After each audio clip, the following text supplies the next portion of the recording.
ஒரு சிஸ்டர் அவங்க கையால் எனக்கு எழுதி கொடுத்து அவங்களோட வாழ்க்கையில் நடந்த சில விஷயங்கள்.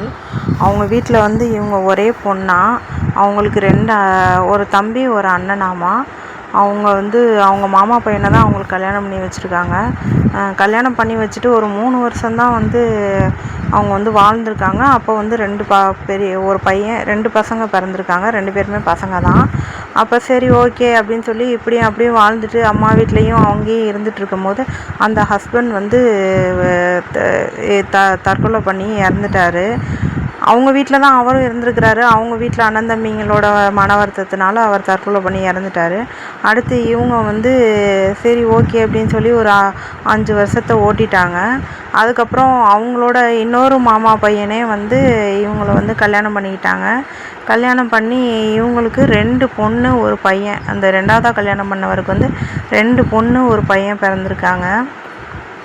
அதுக்கப்புறம் இவங்களுக்கு கொஞ்சம் மைண்டு மாறி சேஞ்ச் ஆகி ஒரு மாதிரி ஸ்ட்ரெஸ்ஸு அந்த மாதிரி விஷயங்கள்னால அவங்க தானாகவே பேசுகிறது, சிரிக்கிறது அப்படியெல்லாம் அந்த சிஸ்டருக்கு ஒரு டயத்தில் அந்த விஷயம் அந்த மாதிரியெல்லாம் அவங்களுக்கு ஹெல்த் இஷ்யூஸ் வந்திருக்கு. அதனால் அவங்க திருச்சியில் அப்படி இப்படின்னு சொல்லி நிறையா ட்ரீட்மெண்ட் பார்த்துருக்காங்க. அப்புறமா அந்த 2 பசங்களும் அந்த ஃபஸ்ட்டு ஹஸ்பண்டுக்கு பிறந்த பசங்க 2 பசங்களுமே ஓரளவு வெளியில் போய் படிக்கலை, ஆனாலும் சென்னையில் போய் சம்பாதிக்க ஆரம்பிச்சிருக்காங்க. அந்த பசங்க கொடுத்து வரப்போகிற நேரத்தில் பெரிய பையனுக்கும் கண்ணு தெரியாமல் போயிடுச்சு.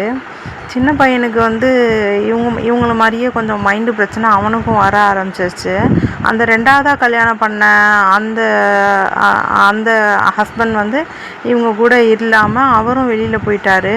இப்போ கண்ணு தெரியாத பெரிய பையன், மைண்டு சரியில்லாத சின்ன பையன், அப்புறம் இந்த 2ஆவது ஹஸ்பண்டுக்கு பிறந்த 2 பொண்ணுங்க ஒரு பையன், இவங்க எல்லாத்தையும் வச்சுக்கிட்டு அந்த ஊரில் அவங்களுக்கும் மைண்டு சரியில்லாதனால அவங்களாலையும் எங்கேயும் போய் சம்பாரித்து இது பண்ண முடியாது. அந்த ஊர்லேயே உள்ளவங்க ஏதோ கொஞ்சம் கொஞ்சம் கொடுக்குறத வச்சு தான் அவங்க வாழ்க்கையை ஓட்டிகிட்ருக்காங்க. என்ன மாதிரி யாருக்குமே இந்த நிலமை வரக்கூடாதுன்னு அவங்க அவங்களே எழுதி கொடுத்தாங்க இதை படிக்க சொல்லி.